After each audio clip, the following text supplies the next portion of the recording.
প্রতিবেশী মহিলাটি বলল, এই কাল্লার মানে কি বুঝো? তখন ব্রাহ্মণী বলল, না ঠিক বুঝি না।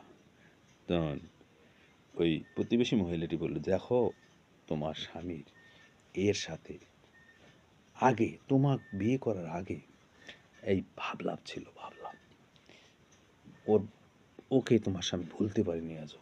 এই জন্য ও হয়তো মরে গেছে, ওর মাথার খুলিটা নিয়ে যতন করে রেখে দিয়েছে। দেখো, একে বলে প্রেম, একে বলে অমর প্রেম। দেখেছো তোমার স্বামীর কাণ্ড দেখো, মৃত্যুর পরেও তাকে সে বলতে পারেনি, তার মাথার খুলিটা পর্যন্ত এনে তোমার বাড়িতে রেখে দিয়েছে।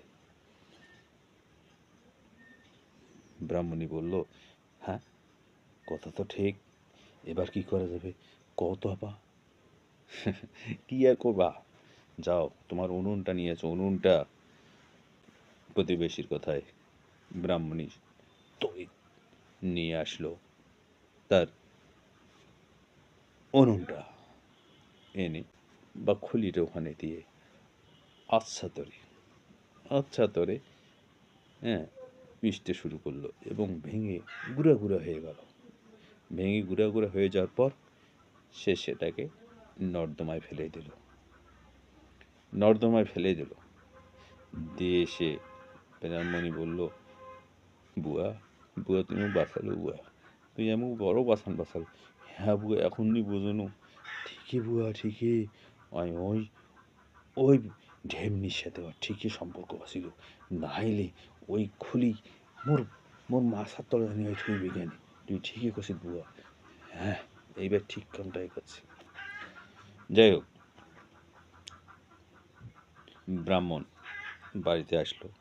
বাড়িতে আসার পরে ব্রাহ্মণ প্রথম আগে ওই মাচার তলে কোমর হালিয়ে কাল্লা বাঁকিয়ে দেখলো যে তার টোপলাটা ওখানে ঝুলানো নাই। সে স্ত্রীকে প্রশ্ন করলো, হ্যাঁ গিন্নি গিন্নি ওই টোপলাটা কই, টোপলাটা? তখন এবার ব্রাহ্মণী রাগে গড় করতে করতে করতে বলল, থাম থাম, আর একটা কথা কব না। হ্যাঁ হ্যাঁ, বুড়ো বয়সে তোর ভীমরতি ধরছে, হ্যাঁ মাইয়া হয়েছে সওয়া হয়েছে, হ্যাঁ তুই এই ঢেমনির কাল্লা নিতেছিস, এতই তোর প্রেম জাগিছিল, হ্যাঁ তুই তুই ওই ঢেমনি ভুলিবার পারিস না? আর একটা কথা যদি কইস তোরও অবস্থা খারাপ করি। ব্রাহ্মণ কিছুটা অবাক হয়ে স্ত্রীকে বলল, এটাও বাকি ছিল।